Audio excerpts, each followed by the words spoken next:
Ya, proses dari cinta menuju kawin itu terlalu cepat ya sekali ya. Yang membuat kamu yakin dengan Nana itu apa sih? Yang bikin aku yakin sama dia tuh ya keseriusan dia sih, maksudnya untuk berumah tangga. Jadi setelah ini tuh tujuannya dia mau apa, setelah ini tujuannya tuh dia mau apa. Jadi bukan yang kayak cowok di luar yang cuma main-main, tapi ya dia emang bener-bener cowok yang apa ya, tujuannya tuh emang jelas. Abis menikah ya dia maunya plannya kayak gimana dia udah jelasin ke aku. Dan ditambah dia sendiri, yaitu yang makin aku yakin sama dia buat nikah sama aku. Tidak ada rasa curiga sedikit ketika dia bilang bujangan?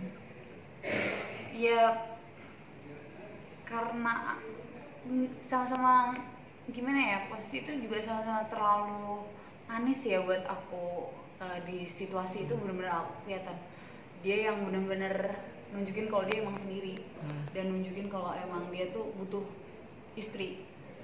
Dan dia juga bilang kalau dia emang sibuk sama pekerjaannya dia sehingga dia tuh lupa akan menikah.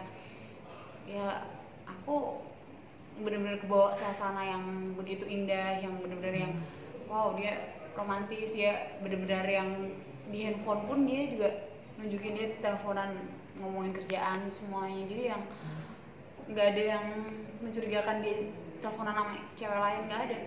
Dia juga kalau jemput aku pun juga, aku minta jam segitu ya benar-benar bisa jam segitu. Jadi emang benar-benar nggak ada yang aku curigain sih di waktu kita 1 bulan mengenal itu. Terus apa sih kalau soal mahar 2 sampai rumah segala macam itu yang minta siapa?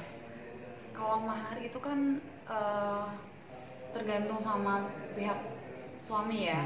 Jadi aku sama sekali nggak meminta mahar sebesar itu. Aku sama sekali nggak memaksa dia untuk memberikan mahar sebesar itu. Dan ya semua kayak berjalan kayak air mengalir aja. Dan dia refleks, dia bilang yang aku kasih kamu mahar sertifikat sama logam mulia ya logam mulia sih dia nggak sebutin waktu kesini sini aja. Dia bilang waktu ke toko emas aku pikirkan dia mau beli emas atau gimana ya, nggak taunya dia mau beli logam mulia. Terus aku nanya buat apaan ini, buat siapa? Aku tanya kayak gitu, buat kamu ya.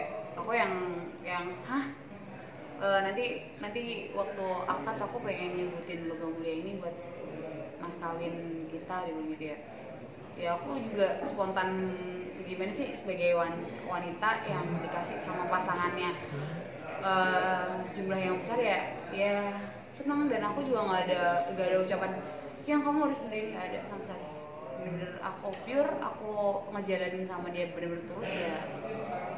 Itu yang aku jalanin sih selama ini. Kalau boleh tahu berapa logam mulia itu, berapa besarnya, dan rumahnya itu daerah mana sih? Logam mulia ini ya sekitar 50 juta ya, 50 juta 60 juta kalau diuangin. Dan rumahnya di daerah Depok. Daerah Depok.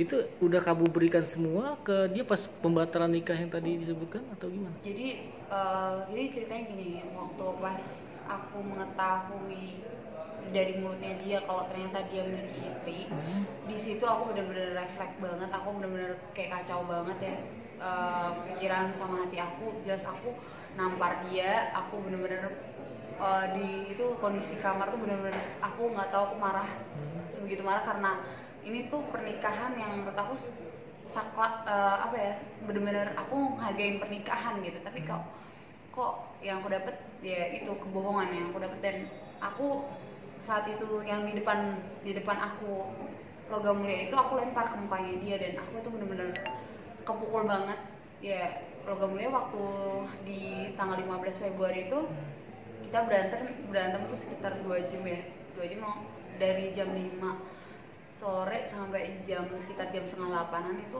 aku berantem sama dia 2 jam. Dan ya nggak ada solusi ya, sampai menemukan solusi yang terbaik untuk kita ya.